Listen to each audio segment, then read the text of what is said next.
Hey guys, I'm Jax, and this is my spoiler review for Fast and Furious. Now, for those who don't feel like they are part of La Familia, part of Dominic Toretto's family, or more accurately, have better things to do with their life, Fast and Furious is actually the fourth Fast and Furious film. Yep, for the fourth film, they just decided to call it pretty much the first film, but they dropped a couple of letters. Is that confusing? Who's to say? My brother definitely didn't watch this film thinking it was the first film because it was called Fast and Furious and had no subtitle, or it had no letters or numberings or things to indicate that it is anything but the first Fast and Furious film.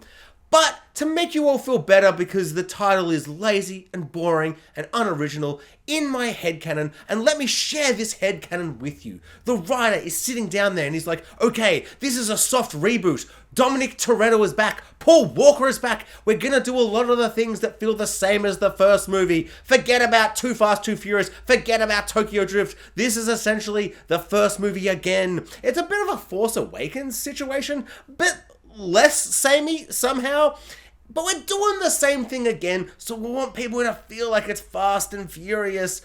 But what do I call it? What do I do? And he's sitting there, he's panicking, he's freaking out. He's like, I've got a soft reboot, but I don't know what to call it. And luckily for him, Justin Timberlake is also in the same apartment building or something.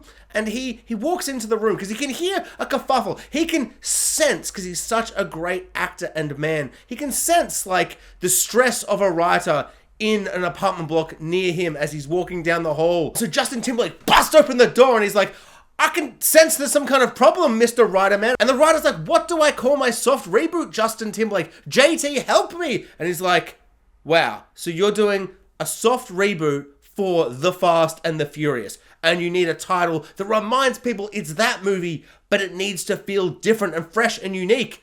And so he comes up with one simple idea. Drop the.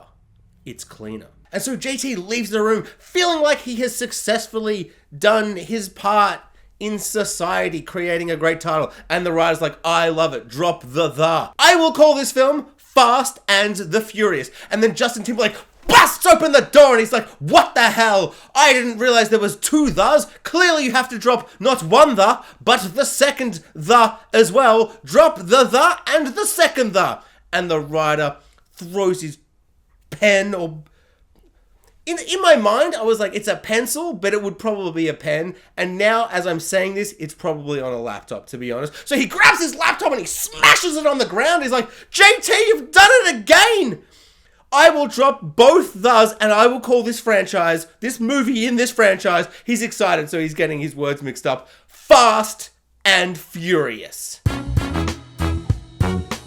I don't like the title. To be honest, I feel like it's lazy. This headcanon is to kind of barricade my anger, because this movie should be called The Fast and the Furious 4, The Return of Dominic Toretto. The third film is an anthology film. It's essentially new setting, new people, new characters, a new thing. Exactly the same as Halloween 3, Season of the Witch. But the Fast Saga got cold feet, the same as Halloween did, and the fourth one has the main character come back. Halloween 4 is called Halloween 4, The Return of Michael Myers. Imagine a world in which the Halloween franchise and the Fast franchise could be like this symbiotic relationship, some kind of cultural zeitgeist tentacles grasping from two separate, very separate franchises and connecting in this beautiful dual feeling.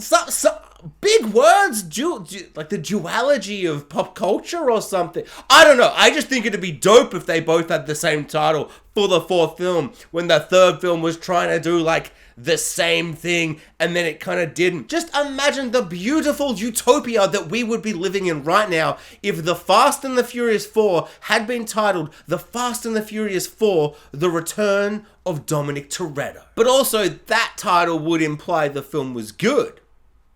Which is not. It's bad. It's really bad. I didn't like it. All right, so I got like 5 other films I've got to review, and I don't have to. It's just my OCD is like, gotta get those reviews out before Fast X, which I am so excited for. So, okay, bullet points. Villain sucks, bland, boring, hate him, who cares, shut up. The CGI is terrible, it looks awful. It feels like the ambition and the scope has gotten so big, but like the actual visual effects department hasn't, like the budget hasn't, like doesn't meet those ambitions. So it's like, it just looks a bit wonky and off. Some of the things feel like they're backtracking, like, oh wait, Brian's a cop again? Did you not watch Too Fast, Too Furious? He's definitely not going to be a cop again. I don't like that. It's really nice to see all the characters back again, but the only thing this movie does is bring everyone back and put them in a place where they can bust Dom out of a prison bus to start Fast 5. And Fast 5, just like as soon as that movie starts, it's like, where was this adrenaline and spectacular action and just kinetic visual energy?